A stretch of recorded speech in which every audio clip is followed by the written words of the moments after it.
Now, I'm certainly no health guru, but with the UK labelled as the most obese country in Western Europe, we clearly have a problem.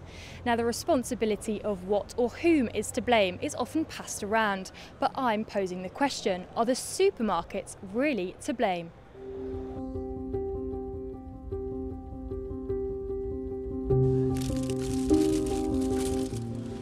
There are always so many articles, so many headlines, and so many news stories about obesity. I decided to turn to Twitter to see if anyone would be willing to speak to me about this, and I received many responses. One woman disagreed with me and stated, "Don't people know how to say no anymore? It seems like no one wants to be held accountable for their actions. Supermarkets are there to make money."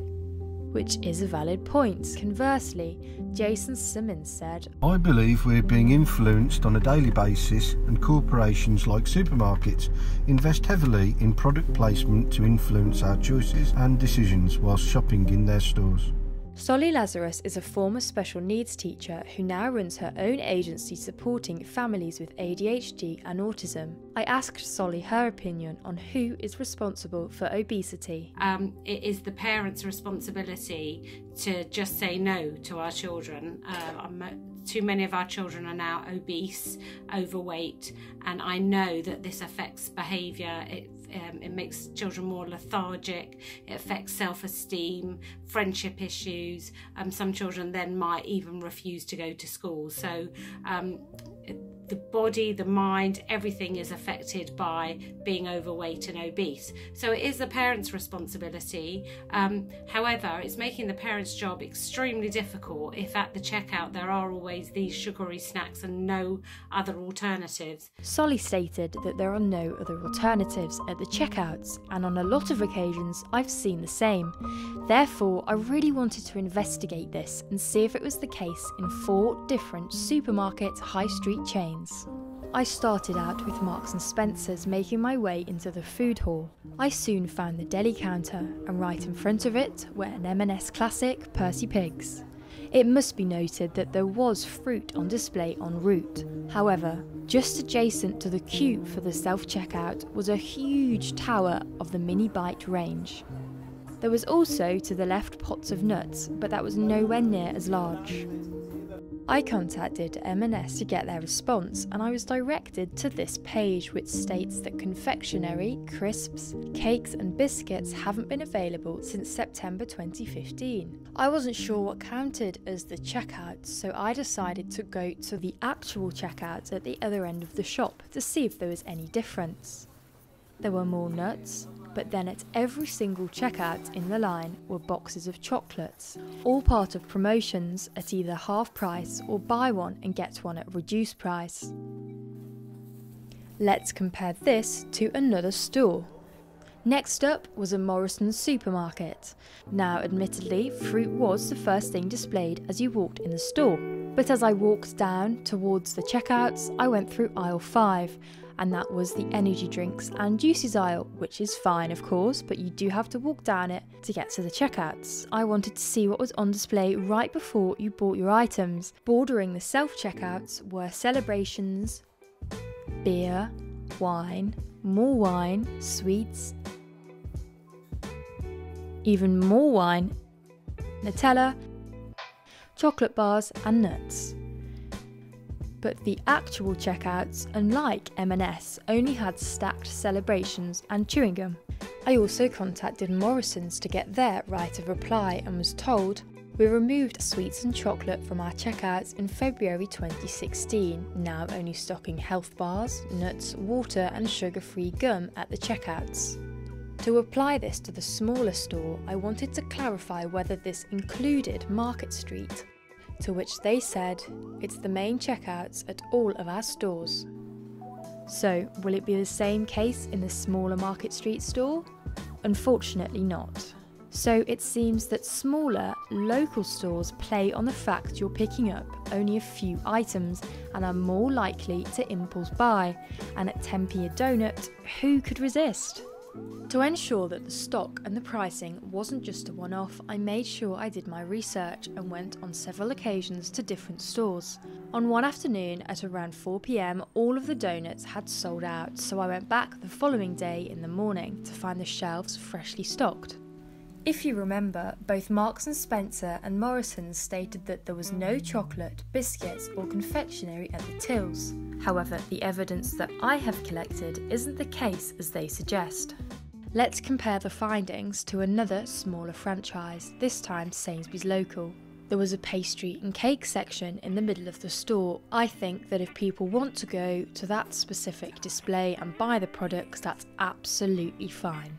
But will they be placed at the checkouts?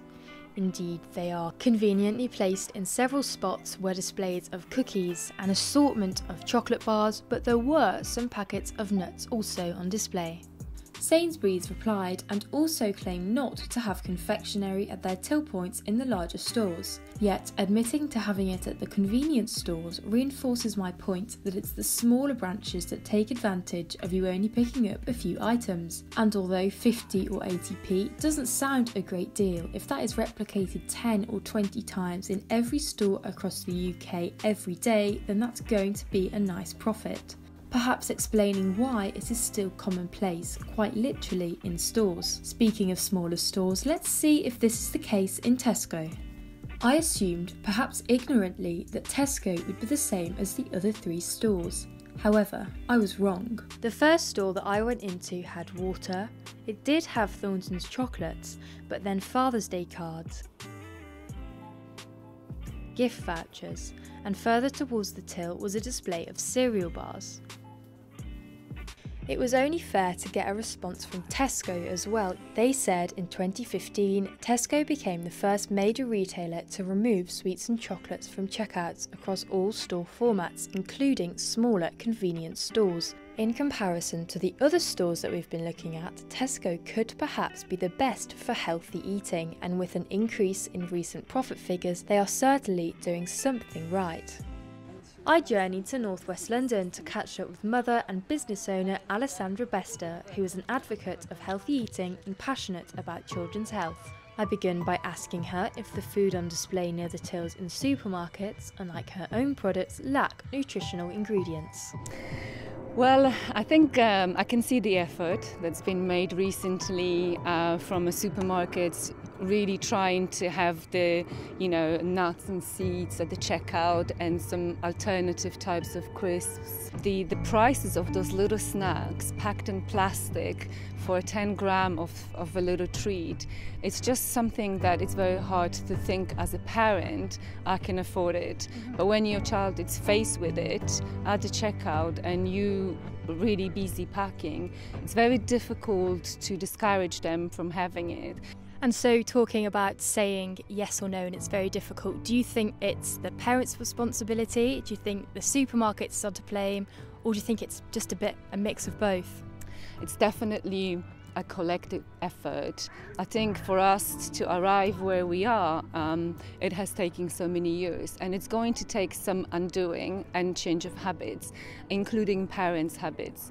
It is the parents first and foremost, because they have the biggest power, I believe. I think the government, definitely. I think educating children on nutrition, it's something that I'm very passionate about. I think that where you can change an adult's behavior, you can definitely inspire young children to think about food in a different way. And so the government have been doing lots of healthy eating campaigns, many over the years, and the most recent one was the Change for Life 2 100-calorie snacks a day.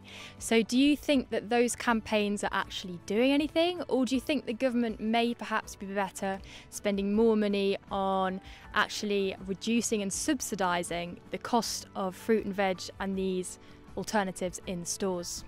Yes, you know what, this campaign 100-calorie snack, it's really quite annoying because although it may have a good intention, the 100-calorie snack, first of all, it's such an old school thinking of nutrition, diet and about children and behavior. It's very kind of old government thinking the easiest way to deal with something. But what it really does, it advertises that it's okay to have a snack as long as it's 100 calories, and then put a lot of emphasis on calorie. And the calories are not the issue here. It's where the calorie come from. We all need energy, and there is nothing wrong with having a food that it's high in energy, but what kind? It's waste of money, absolute waste of money. If I was to run a trial, I would consider going into school and making a nutritional education compulsory as a part of the curriculum. So you can, as a government, you can solve two problems, obesity and the NHS budget, by helping the public to look into prevention, eat well, subsidize what they eat. Is this healthy? How them eating that is going to impact on their life when they are in their 50s and 60s, and therefore how is that going to impact on the overall government, NHS, disability allowance budget, because everything falls into that place. So I've seen a lot of supermarkets, there are often 5 donuts for 50p or 5 cookies for 50p. Now some people may argue that actually this is food that is quite affordable, and this is what some people potentially is the only option that they have to feed their families. What would you say in response to that? Well, I think in my opinion, food is something that you buy and it's an ingredient and you put together. And then food products are the donuts you mentioned, something that has a long list of ingredients and has a very high energy levels coming from a very pointless calories, pointless ingredients that do nothing to the body. Supermarkets have amazing power of persuasion.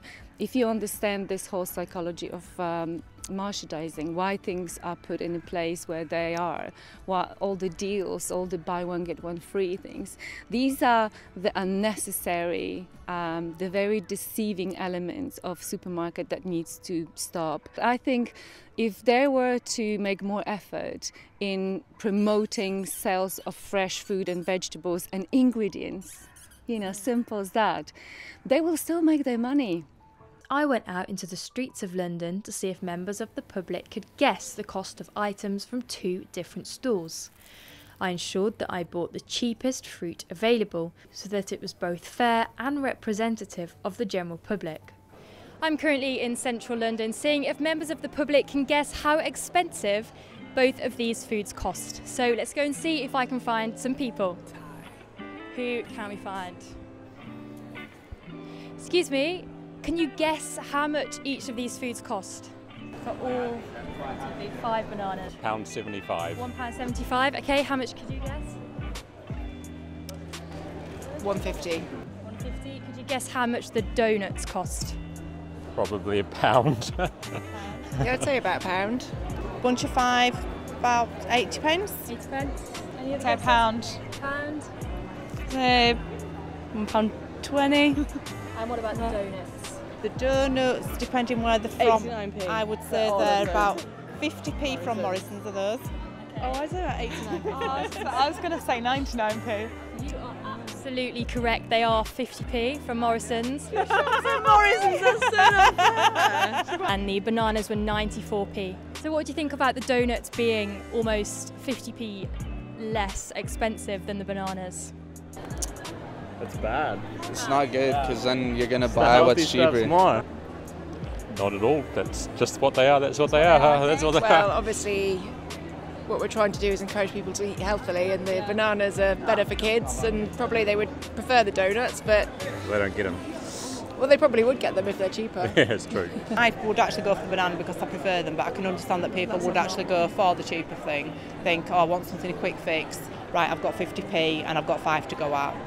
Rather than saving the banana. If you've got like a group of kids, if you've got like 5 kids. If there's a group of friends with me, I'm probably like, oh, we'll get the donuts. Yes. But if I was by myself, I'd be like, well, I can't eat 5 donuts because someone will see me buy 5 donuts and I can't eat them all. So I probably just... So the people buying the donuts, do you think those type of people are feeding a family on a budget? No. No. I think people it's not a necessity. yeah, if you're on a budget and you're struggling to buy, you wouldn't. That's not. Yeah, it's not a necessity. To be honest, the donuts in Morrison's did actually used to be more expensive a few years ago, and they have actually reduced the price because I know these things. But the fruit, I think, is quite a good price, really. So I've swapped over to a different supermarket store and I've now got cookies v pears. So let's go and see yet again what people think they are priced at. Hiya, can you guess how much the pears cost and how much the cookies cost? So for 4 pears. 350. 350, okay, and the cookies? It's cheaper. And do you think that's good? Not really, but $2.99.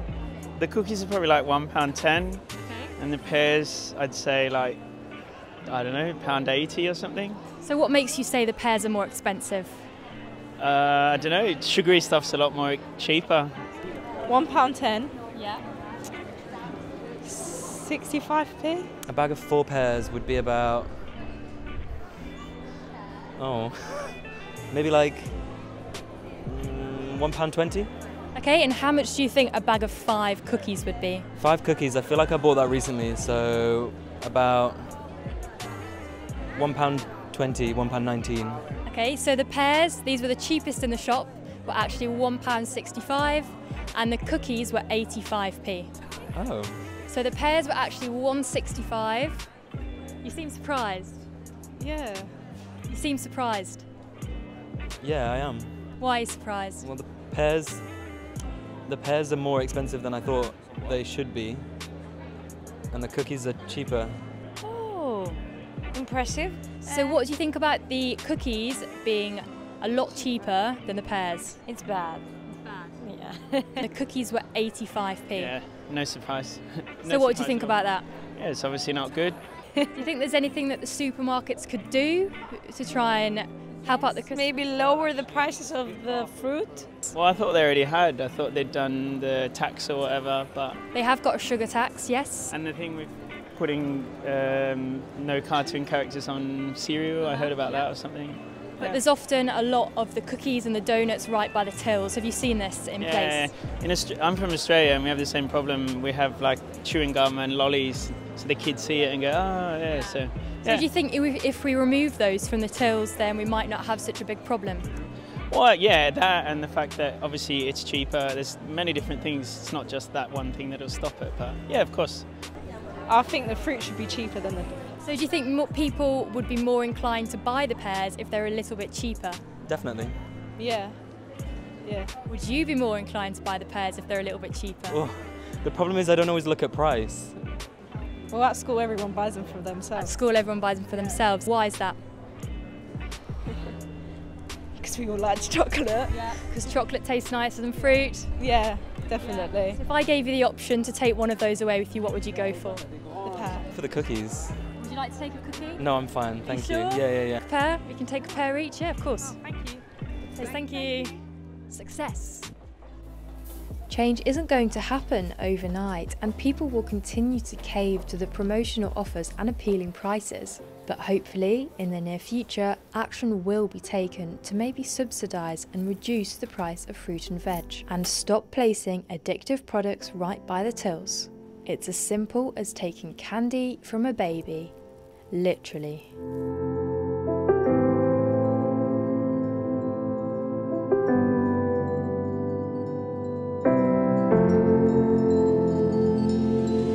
Fun fact, this is actually a microwave tray.